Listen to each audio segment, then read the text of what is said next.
오늘 우리가 나눌 하나님의 말씀은 마태복음 5장 1절에서 7절의 말씀입니다. 예수께서 무리를 보시고 산에 올라가 앉으시니 제자들이 나온지라 입을 열어 가르쳐 이르시되 심령이 가난한 자는 복이 있나니 천국이 그들의 것이미요 애통하는 자는 복이 있나니 그들이 위로를 받을 것이미요 온유한 자는 복이 있나니 그들이 땅을 기업으로 받을 것이미요 의에 줄이고 목마른 자는 복이 있나니 그들이 배부를 것이미요 긍휼히 여기는 자는 복이 있나니 그들이 긍휼히 여김을 받을 것이미요. 아멘. 오늘은 다섯 번째 복에 관한 말씀, 긍휼히 여기는 자가 복이 있다라는 말씀입니다.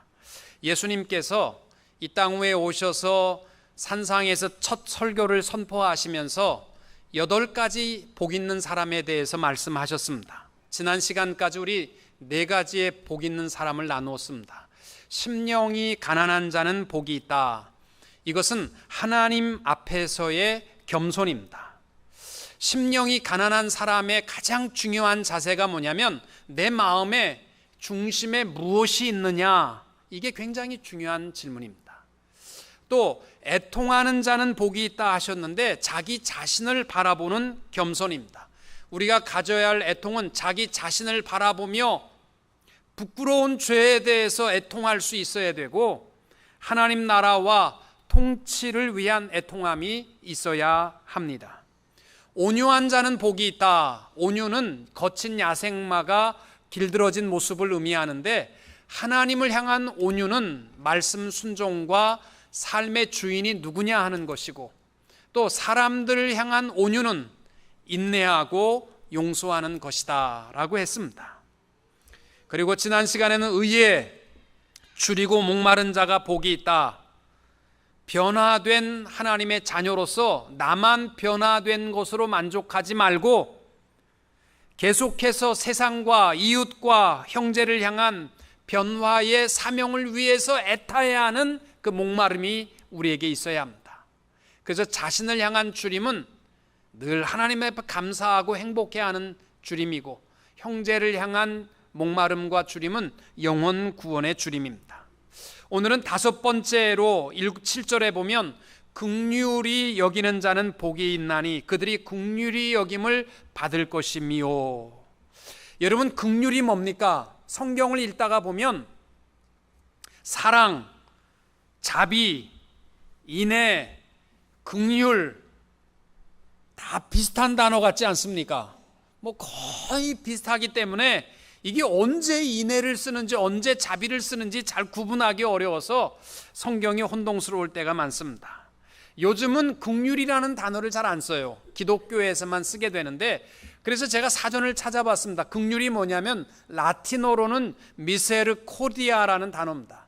이 단어는 미세리아, 불행이라는 단어와 코르, 마음의 합성어로서 불행과 어려움을 당하는 자와 같이 아파하는 마음, 이것이 긍휼이에요. 그래서 라틴어에서 주장하는 긍휼의 의미는 연약한 자와 함께한다, 이러한 뜻이 강합니다.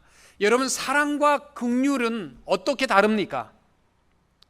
이렇게 설명합니다. 사랑은 건강할 때 찾아오는 친구가 사랑이라면 긍휼은 병들고 아파할 때에 잊지 않고 찾아오는 친구가 긍휼입니다.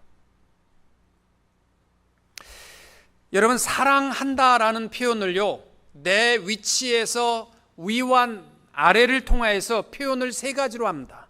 나보다 높은 사람을 향해서 우러러 사랑한다는 것이 존경과 공경이라는 단어입니다.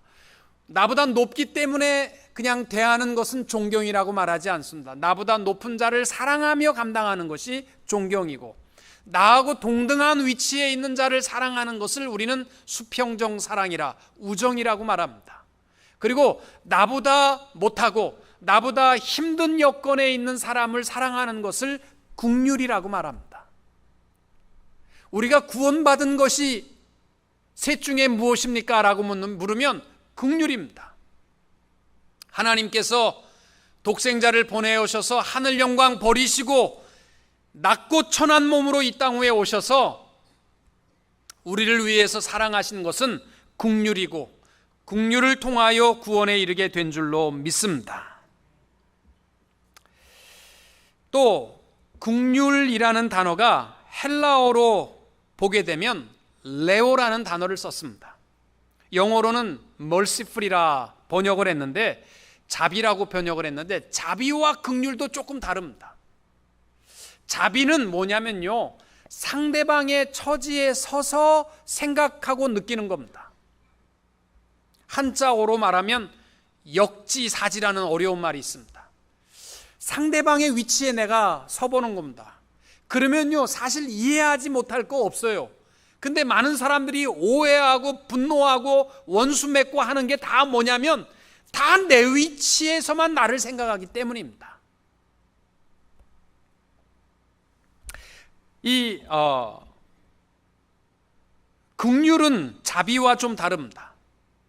긍휼은 뭐냐면 마음으로만 바꾸어 생각하고 동정하는 것이 아니라 실제적 행동으로 베푼 자비가 있는 것. 그래서 긍휼은 자비와는 달리, 자비는 바꾸어 생각하는 거라면 긍휼은 반드시 행동이 따르는 자비가 긍휼이라는 것입니다.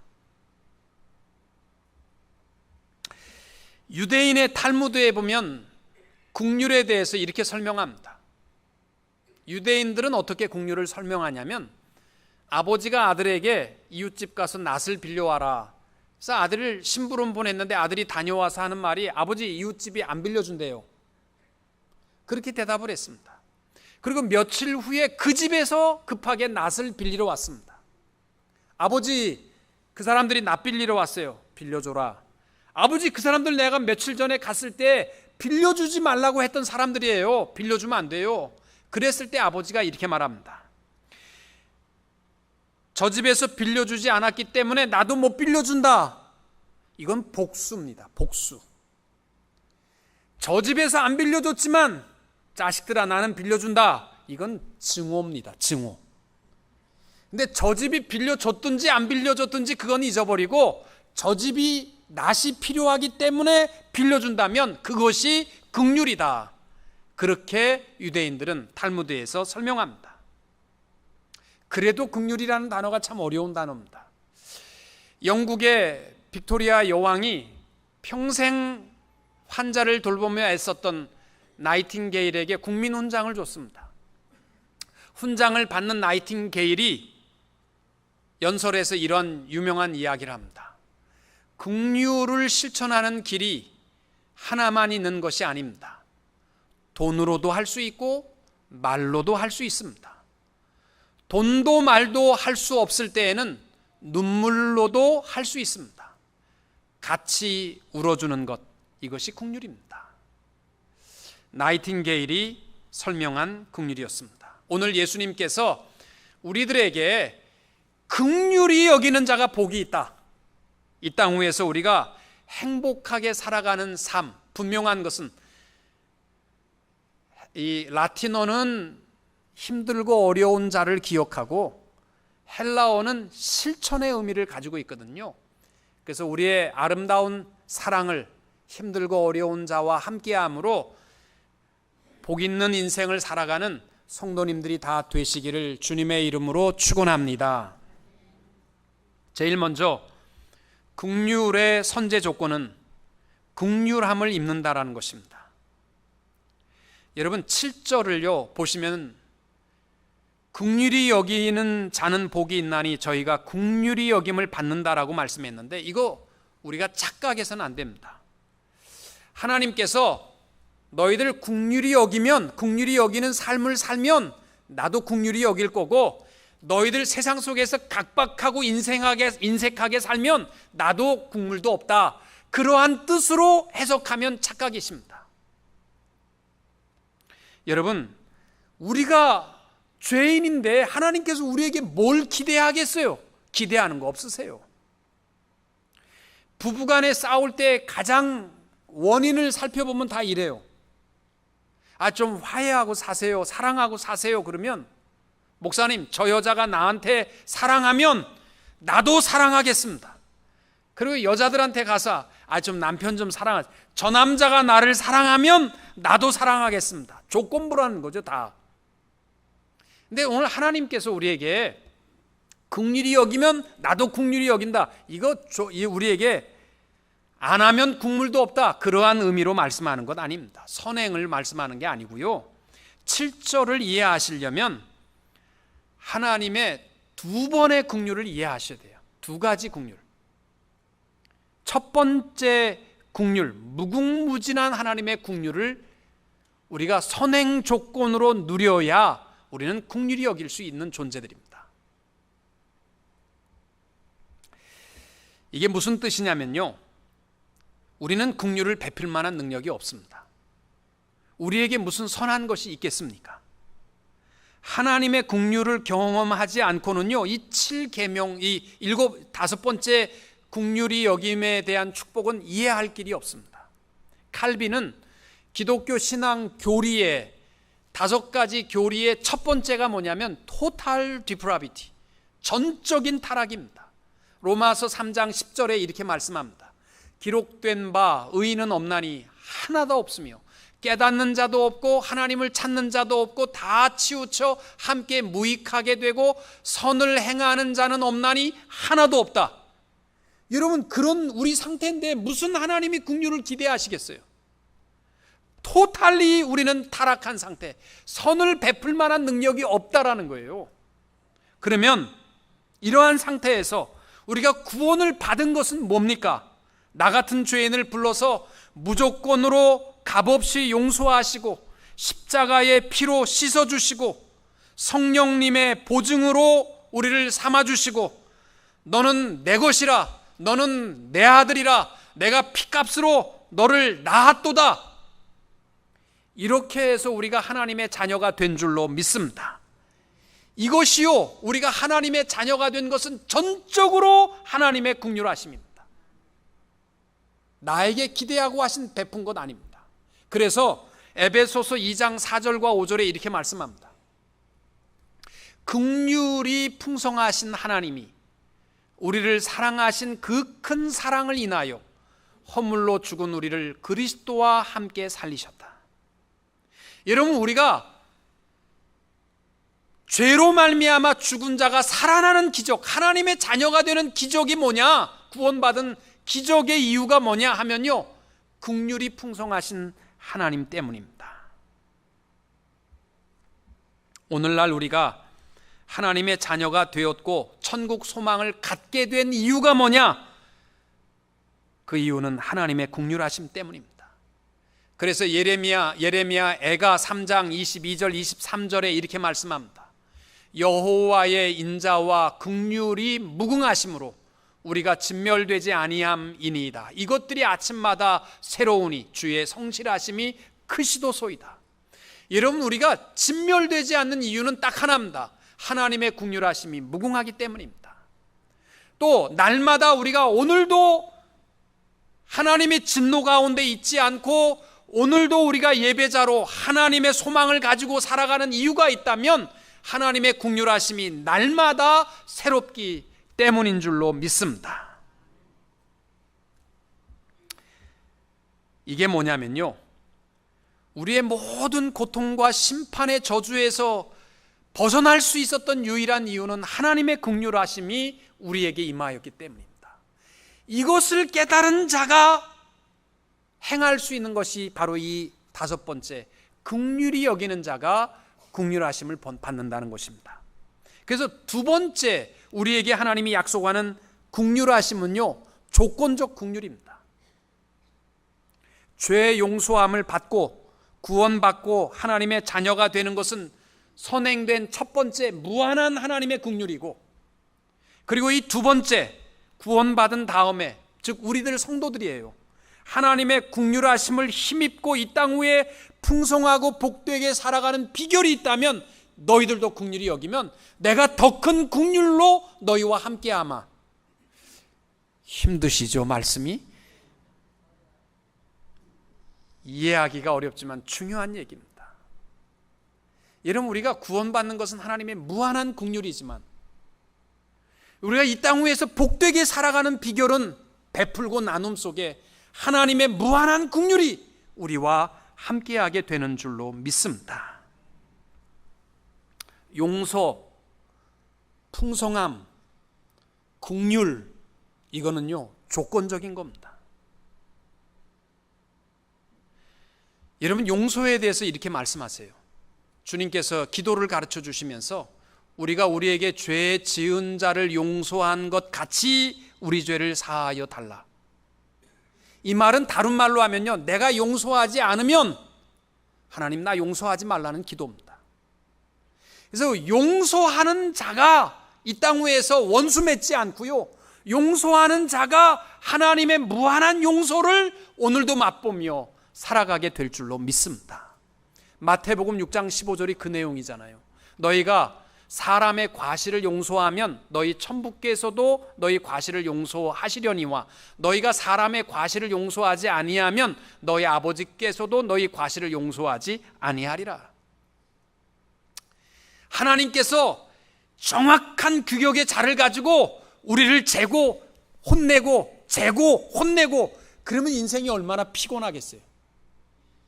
그러나 우리가 용서하고 살아가면 하나님께서 너그러운 잣대로 우리를 용서하시마라는 약속입니다. 우리의 풍성한 삶도 마찬가지예요. 베푸는 것도요, 누가복음 6장 38절에 주라 그리하면 너에게 줄 것이요 곧 후히 되어 누르고 흔들어 넘치도록 하여 너희에게 안겨주리라. 너희가 헤아리는 그 헤아림으로 너희도 헤아림을 도로받을 것이다. 이 말은 뭐냐면 이 땅 위에 우리가 풍요롭게 살아가는 비결, 하나님의 축복의 약속의 비결이 뭐냐면 너희들 베풀라는 거예요. 너희들이가 베푸는 거 보고 그대로 내가 너희를 풍성하게 한다는 겁니다. 이건 조건부 축복입니다. 나는 움켜쥐고 아무것도 베풀지 않고 주여 주시옵소서 해봐야 메마른 인생, 갈증으로 가득한 인생을 살아갈 수밖에 없다라는 것입니다. 긍휼도 조건부 축복입니다.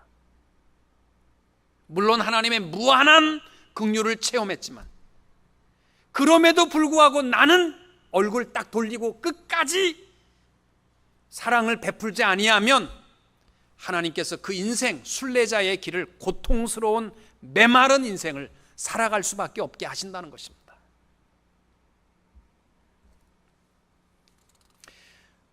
긍휼의 축복에 선행된 두 번째 조건은 공의라는 것입니다. 하나님의 긍휼히 여기심의 중심에는 하나님의 공의가 전제됩니다. 하나님은요, 긍휼히 여기는 것에 대해서 불의한 자를 향한 것은 공의를 베풀지 않습니다. 왜 교회 다니면서 예수 믿는 사람들이 그렇게 긍휼히 여김이 없느냐라고 얘기할지라도 우리의 긍휼이요 값싸게 무조건적인 동정이 되어서는 안 됩니다. 옳고 그름을 가리고 어떻게 하는 것이 바른 길인가를 가리고 그리고 긍휼을 베풀 수 있어야 한다는 것입니다. 여러분, 중세 시대에 패스트균, 쥐가 옮기는 패스트균으로 말미암아 수많은 사람들이 죽었습니다. 그때에 패스트균을 옮기는 범인 중에 하나가 누구였냐면 교회였답니다. 교회. 왜냐하면 패스트균을 앓는 사람들을요 아무도 안 돌보고 길에다가 버리니까 이 사람들을 데려다가 교회에서 치료했어요. 그러니까 교회 안에서 이쪽은 패스트 치료 균으로 있는 사람들 치료하고 이쪽은 건강한 사람들이 예배드리고 하다 보니까요 이게 순식간에 사방으로 다 건강한 사람에게 옮기는 것이요 교회가 원흉이었다는 거예요. 베푸는 사랑에 앞서 우리가 해야 될 바른 길이 무엇인가를 아는 것이 중요하죠.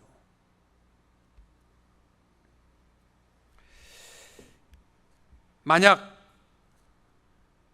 우리의 자녀들이 나가서 컴퓨터를 훔쳐오고 밤새도록 자동차를 훔쳐왔는데 너 얼마나 고생이 많았니? 밤새 얼마나 마음 졸였니? 너 정말 수고 많이 했다. 이제 편히 쉬어라. 내가 다 감당할 테니까. 이거는 긍휼이 아니잖아요. 그럴 부모가 어디 있어요? 요즘 새벽 예배 때 예레미야서를 나누고 있는데 하나님께서 하나님의 백성 이스라엘을 얼마나 사랑하는지 몰라요. 그럼에도 불구하고 하나님께서 그들의 불의한 모습에 대해서 단호하십니다. 굉장히 단호하세요.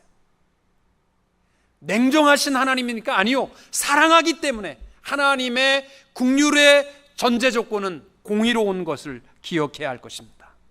예수님께서도 병들고 연약한 자들과 무지하고 허물 많은 자들에 대해서는 그렇게 관대하게 용서하셨는데, 교회의 지도자들과 당시에 가장 경건한 사람이라고 인정받는 바리새인들과 서기관들에 대해서는 단호하게 진노했습니다.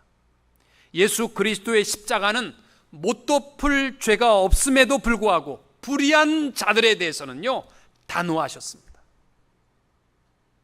여러분, 이런 얘기 많이 하잖아요. 세상 사람들이 하나님의 긍휼이 무궁하시고 모든 죄를 용서하시는 하나님인데 지옥은 왜 만들었냐나, 그런 얘기 안 들어보셨습니까? 하나님의 사랑은 무한한데 왜 지옥 만들어서 우리를 협박하느냐. 저는 그 얘기 많이 들었어요. 그런 얘기예요. 여러분, 하나님의 긍휼과 십자가의 사랑은 못 덮을 죄가 없는 거 맞습니다. 그러나 모든 죄는요, 악한 영으로부터 시작됩니다. 아담과 하와가 에덴 동산에서 죄를 범하였을 때 하나님께서 저주를 누구에게 했냐면 뱀에게 하십니다. 왜냐하면 악한 영이 들어와서 둘을 실족하게 했거든요. 여러분, 에덴 동산이 하나님의 동산이에요. 축복의 땅입니다. 근데 왜 무너졌습니까? 악한 영이 들어와서 무너진 거예요. 하나님께서요, 아무리 아름다운 파라다이스의 천국을 만들어 놔도요, 악한 영이 들어오면 그날부터 그것은 뭐예요? 파괴된 거예요. 그 다음에 지옥이에요. 그러니까 천국을 보호하려면 반드시 뭐가 있어야 되냐면 악한 영들은 들어오지 못하도록 단호하게 막는, 그래서 악한 영들은 붙잡아 두어야 할 무저갱과 지옥이 필요한 거예요. 하나님은요, 십자가의 사랑으로 누구든지 저를 믿으면 영원한 생명을 주시는 줄로 믿습니다. 어떠한 죄인도 다 용서해 주시고 천국으로 인도해 주십니다. 다만 악한 영들은 못 들어옵니다. 이건 완벽한 천국의 보호를 위해서입니다. 악한 영들에게 사로잡힌 자들은 천국에 못 들어갑니다. 악한 영들이 하는 일이 뭐냐면요, 다른 거 아니에요. 십자가 사랑 부정하게 만들고 십자가 못 믿게 하고, 이게 악한 영의 역사예요. 하나님의 말씀 거역하게 하고, 그러한 자들은 천국의 보호를 위해서 지옥은 있어야 되는 거예요. 무저갱은 있어야 되는 거예요.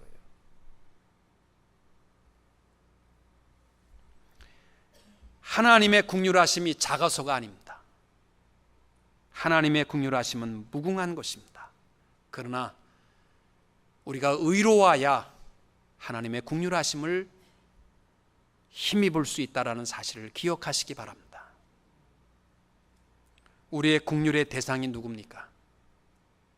여러분, 우리가 긍휼히 여기려면 반드시 우리가 기억해야 할 것이, 하나님의 긍휼하심이 아니면 나는 하루도 살 수 없는 존재라는 것을 여러분 고백하신 자만이 이 긍휼함을 입는, 긍휼히 여기는 행복한 인생을 살 수 있습니다. 그래서 초대교회부터 지금까지 변함없는 기도 제목의 첫 번째가 뭐냐면요, 주여 나에게 긍휼을 베푸소서.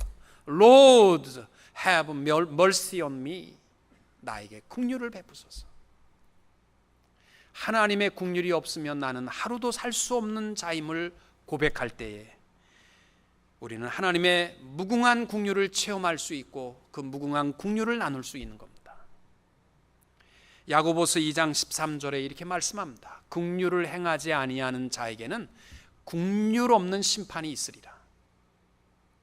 여러분, 나 예수 잘 믿었으니까 천국 가서 내가 부끄러워도 하나님 나 좀 봐줘요, 나 예수 잘 믿었어요, 없습니다. 긍휼을 행하지 아니한 자는 하나님 심판대 앞에서 긍휼 없는 잣대로 우리를 심판하실 것입니다. 마태복음 9장 13절에 너희는 가서 내가 긍휼을 원하고 제사를 원하지 아니하노라 하신 뜻이 무엇인지 배우라. 예배 참석해서 천국 가는 거 아닙니다. 또 하나님 앞에 칭찬 듣는 거 아닙니다. 긍휼을 원하시는 하나님 앞에 우리 사랑을 실천적으로 베풀 수 있어야 됩니다. 누구에게요? 예수님께서는 누구에게 긍휼을 베푸셨냐면 첫째는 구원받은 영혼을 긍휼히 여기셨습니다. 마태복음 9장 36절에 무리를 보시고 불쌍히 여기시니 이는 그들이 목자 없는 양과 같이 고생하며 기진함이라. 긍휼을 베풀어야 할 제1호 대상은 하나님을 알지 못하고 죽어가는 사람입니다.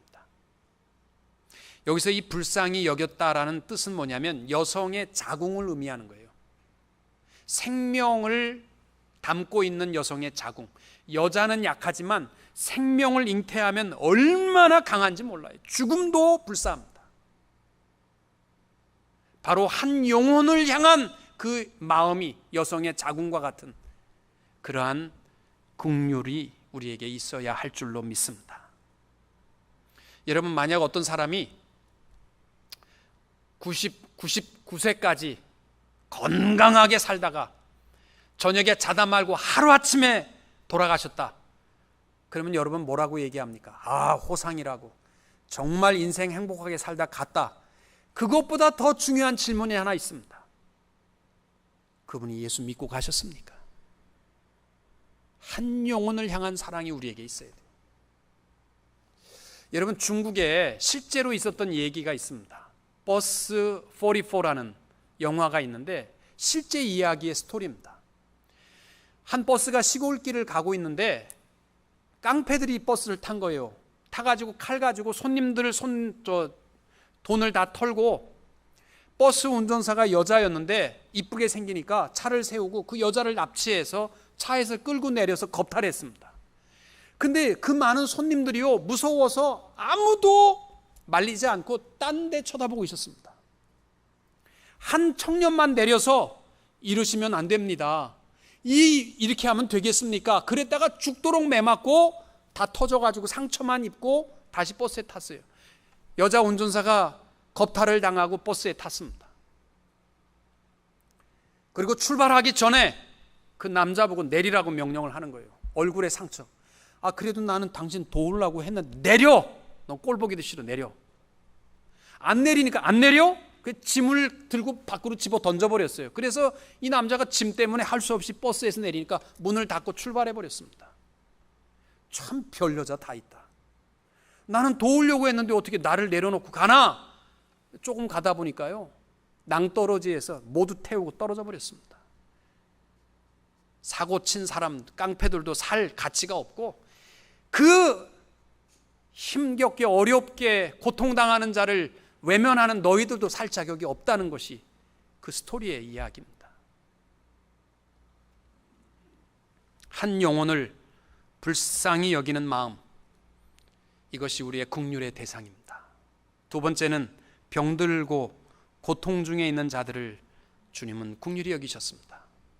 로마서 12장 15절에 즐거워하는 자들로 함께 즐거워하고 우는 자들로 함께 울라고 하십니다. 여러분, 우리 주위에 병들고 어려운 자들을 돌볼 수 있어야 됩니다. 내가 교회를 50년 다녔어도 온통 기도의 제목은 나 잘 되는 거, 내 자식들 잘 되는 거, 내 손자들 잘 되는 거, 이것만 기도하다가 간다면 미안하지만 교인은 아닙니다. 우리 교회에 누가 어려움을 당하는지, 누가 정말 고통 속에 있는지 모르시면 물어서라도 그를 위해서 기도하고 그에게 작은 정성이라도 베풀고. 우리 교회 그런 분들 참 많이 계세요. 목사님, 우리 교인들 가운데 어려운 사람 누굽니까? 그를 위해서 기도하고 협력하는 분들 많이 있습니다. 제가 우리 교회에 오시면 새가족들에게 공부하면서 꼭 얘기하는 것이 있습니다. 우리 교회 등록하시면 결혼식, 회갑년, 생일 파티, 이건 선택 과목입니다. 좋은 일은 안 오셔도 괜찮습니다. 그러나 등록하셨으면 우리 교인 누가 돌아가셨다, 장례 예배는요, 알든지 모르든지 우는 자와 함께하는 것이 교인입니다. 그래서 꼭 장례 예배는 참석하셔야 됩니다. 이것도 안 하면서 우리 교인이라고 말하면 잘못된 겁니다. 그래서 좋은 일은 선택 과목이지만 슬픔과 장례 예배는요, 필수 과목이십니다. 무슨 일이 있어도 함께 하십시오. 제가 지난주에 이게 원고에 없어서 번역이 없어서 죄송합니다. 우리 교회 박준미 권사님 장례 예배를 수요일 날 했습니다. 우리 교인들 가운데 몇 분이 오셨어요. 저 롱비치에서부터 함께 했던 분들이 오셨습니다. 아무런 혈육도 없이 혼자 묘주에서 쓸쓸히 가시는 그 모습을 보니까 저도 너무 속상해서 많이 울었습니다. 물론 가족들을, 이렇게 교인들을 초대할 만한 처지도 안 되셨습니다.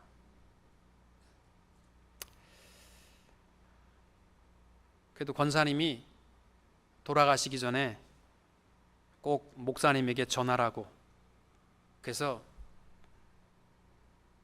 저를 위해서 편지를 하나 써놓고 가셨더라고요. 제가 그 편지를 받고 많이 울었습니다. 외롭고 힘든 자와 함께하는 것이 이게 긍휼입니다. 또 무지한 자들을 우리 주님께서 불쌍히 여기셨습니다. 주님을 조롱하는 많은 무리를 향하여서 아버지여 저들의 죄를 용서해 주옵소서. 저들은 자기의 하는 것을 알지 못합니다. 긍휼의 이유가 뭐냐면 저들 모르니까요. 우리 주위에 보면 몰라서 소리치는 사람 많아요. 그들은 긍휼의 대상입니다. 긍휼히 여기는 자에게 복이 있는 인생이 될 것인데, 어떤 복이냐면 하나님께서 긍휼히 여기신다는 겁니다. 여러분 마태복음 25장 34절에 보시면은 하나님의 심판 보좌를 예수님께서 비유로 말씀하는데, 오른쪽에는 양들을 세우시고 왼편에 염소를 세웠어요. 이걸 어떻게 무엇으로 나눴냐면 그 근거는 뭐냐면 긍휼입니다. 나눔의 결정적인 근거는 긍휼이에요. 그렇다고 해서 긍휼이 구원과 멸망의 이유가 되는 것은 아닙니다. 그러나 심판대 앞에 섰을 때 우리가 베풀고 나누고 긍휼을 베풀면 하나님께서 우리의 심판대 앞에서 우리를 향한 잣대도 긍휼의 잣대예요. 아무것도 베풀지 않고 나 긍휼히 여기소서 하면 주님께서도 베풀 긍휼 없다는 겁니다. 여러분 그거 아시죠? 한국에서 돈 셀 때는요, 원화 셀 때는요, 왼손으로 움켜쥐고 착 벌려가지고 침 발라가지고 전부 안으로 세는 게 원화 세는 방법 아닙니까? 근데 이게요 다 무슨 의미냐? 이것도 내 거, 이것도 내 거, 이것도 내 거, 다 이게 내 거라는 거 이렇게 안으로 센대요. 근데 손에 달러를 쥐어주면 어떻게 셉니까? 전부 내려놓지 않습니까? 이게 뭐냐면 우린 잘못하면 for you, 이것도 네 거, 이것도 네 거, 이것도 네 거, 이렇게 세는 거래요. 이게 문화의 차이인데, 우리 미국에 와서까지도 이것도 내 거, 이것도 내 거. 어떤 분이 그러더라고요. 목사님 나는 달러도 그렇게 셉니다 그러는데, 뭐 세는 게 중요한 건 아니지만 내 거 하지 말고 베풉시다. 긍휼을 베푸는 것은 내가 보면요 많아서 베푸는 사람 없습니다. 하나님의 긍휼을 깨닫는 것만큼 우리는 베풀 수 있습니다. 그리고 긍휼히 여기는 자를 하나님이 축복하셔서 이 땅 위에서도 풍성하게 하시고 하나님 보좌 앞에 섰을 때에도 풍성하게 축복하여 주실 줄로 믿고, 이번 한 주간은 우리 긍휼히 여기며 베풀며 살아가는 성도님들이 되시기를 주님의 이름으로 축원합니다.